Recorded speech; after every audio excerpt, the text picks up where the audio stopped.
In the days shortly after Confederate General Robert E. Lee surrendered to Ulysses S. Grant in Appomattox Courthouse, Confederate President Jefferson Davis fled Union arrest, spending the night in the nearby Cokesbury community in the family home of future political figure Martin Gary, and held the final council meeting of the Confederacy on May 2, 1865, in nearby Abbeville in the Burtstark Mansion. Jefferson Davis's flight marked the death of the Confederacy, but problems from the Civil War were far from over. The end of the Civil War marked the beginning of a new era in American history, in which a formerly divided nation now had to reunite. After the initial period of Reconstruction, many former Civil War veterans turned to politics.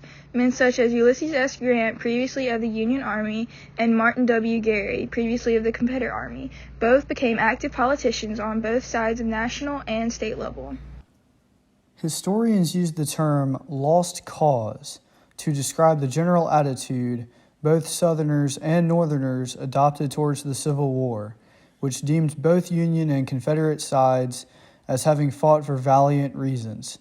The lost cause was commonly promoted by the politicians that served in the Civil War and associations such as the United Daughters of the Confederacy. The Civil War devastated the Southern economy. Henry Grady proposed the South become industrialized like the North. Grady's idea became known as the New South Creed. Mills, such as the Greenwood Mill, founded as the Greenwood Cotton Mill in 1889 by William Durst, employed 75 people within a year of its establishment and processed approximately 5 bales of cotton per day. It produced products such as sheeting and cotton print cloth. Greenwood County had several other mills, such as the Grindle Mill, which opened in 1897. Although suffering a major boiler explosion in 1923, the Grindle Mill employed many workers that were likely one generation out of slavery. The Matthew Mill, which originally named was Grindle Mill No. 2, became the largest spun rayon fabric plant in the world. The Regal Mill, operating in War Shoals, began operations in 1906 and closed by 1985, following the pattern of the New South Creed industrialization.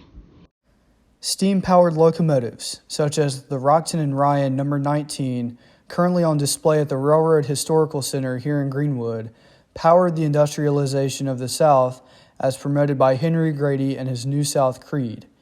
Engine No. 19 originally served the Woodward Iron Company in the suburbs of Birmingham, Alabama, hauling pig iron coming from the mines along the railroad. Engine No. 19 later served on the Rockton and Ryan Railroad here in South Carolina, hauling coal.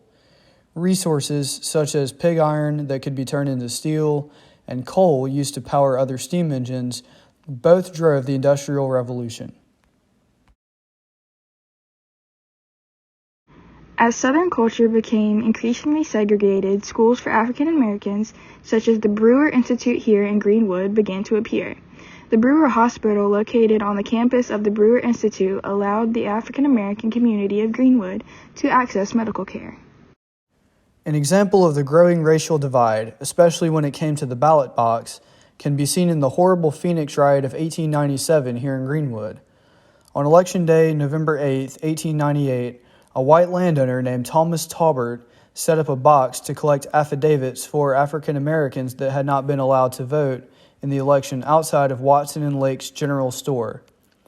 A group of Democrats under the leadership of J.I. Etheridge, wanting to censor the African American voice, confronted Taubert and began to beat him. Within 4 days, 12 African Americans had been killed and hundreds more injured in what would go down in history as the Phoenix riot.